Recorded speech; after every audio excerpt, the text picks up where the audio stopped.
coming to get a book signed, to get a little pep rally, or to get a picture. But I'm not complacent with this thing. It's cost me much to write this. And so I challenge you to ask yourself these questions and to not only just get this with the intention of just getting a signature or even just reading it, but growing through it. I believe this is a purpose textbook.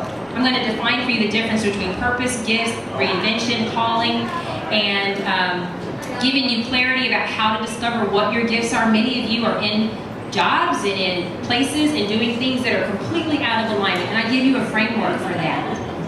And the coaching company I built today, our coaching programs range from $10,000 to $50,000. People invest a lot to sit down with me or with my coaches and my team and come to our events. I believe it's well worth it. Yes? See some clients in the room looking all fly. And I say that because we are so complacent. I would hate for you to miss out on the real you by just thinking this is just a book.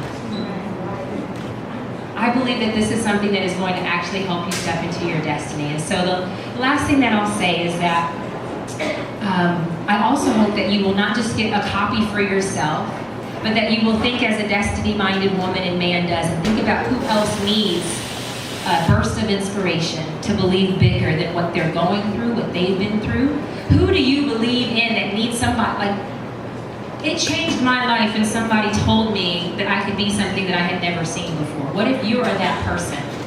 And when we start thinking in a destiny-minded frequency, we don't just think about ourselves. We're always thinking about other people. People like Kasha, who actually set this up for me today while I was still writing my book. Thinking about me, and I'm writing my book, and she's thinking about this day 8 months ago. Thank you so much.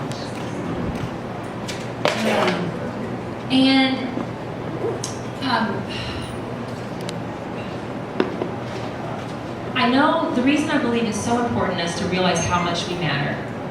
When I came off The Apprentice, 6 months later, the show was airing on CNBC. And there was a woman whose mother reached out to me. I didn't even know the show was still coming on. And she said her daughter was dying from cancer and wanted to know if I would talk to her. And I said, sure. So later that evening, I got on the phone and I talked to her daughter. Her name was Faith. She had 2 kids named Hope and Chance. And you could hear how weak she was. And we had a wonderful conversation, and then about halfway through, and I was nervous. I was like, what am I going to say? Because sometimes it's a stranger, I don't know what to say, and I heard a whisper saying, ask her if she's saved. And I was like, okay. I knew that wasn't the enemy. And sometimes we get nervous when real destiny shows up in the moment. And I said, Faith, I have a question for you. I want to know if you're saved. And she says, I'm not sure. And I said, well, I know how we can be really sure. And so I said, can I pray with you? And she said, yes, please. And so I prayed with her. I'm not sure I prayed that prayer perfectly or the way I've seen it on TV or in sermons and every Sunday for 30 years. I'm not sure if I prayed it correctly. But at the end, with her voice really tender, she says, if I had known it was that easy, I would have done it a long time ago. The next morning, that night I got an email from her. The next morning I went to call her, and her mom answered the phone and said that she had passed away.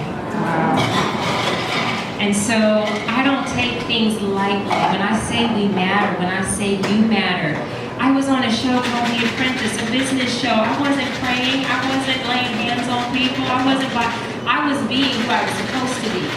When God said, let there be light, He was giving each of us permission to shine. You have no idea how your light's going to shine, when it's going to shine, why it needs to shine, in the dreams, the ideas that He's given you. I would challenge you today to believe bigger, because there are more faiths out there that need you to be where you're supposed to be. They don't need you to preach to them. They need you to be who you are, so that they see something in you. In Montana, watching a show, 6 months later, a business show, a competition show at that says, something is calling me into eternity through you. Would you dare to believe bigger too? I I believe in you. I know the best is within you. I know it's just waiting to manifest through you, but it's up to you. It's nobody's obligation. The choice is yours. I dare you to believe bigger too. God bless you all. Thank you so much.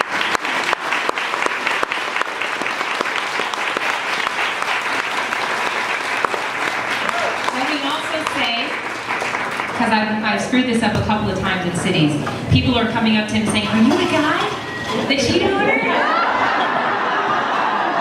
No. So what I also believe to be true is that as you step into your purpose, God will bless you with your purpose partner. You don't need a purpose partner if you're not in your purpose. God is not just answering prayers and giving you someone to cuddle with you at night. It's not really high on the agenda. But what He will do is give you someone who will cover you for your calling. And I believe everything is on the other side of your bigger decisions as you step into your purpose. It's love, it's health, and it's wealth. It's your legacy.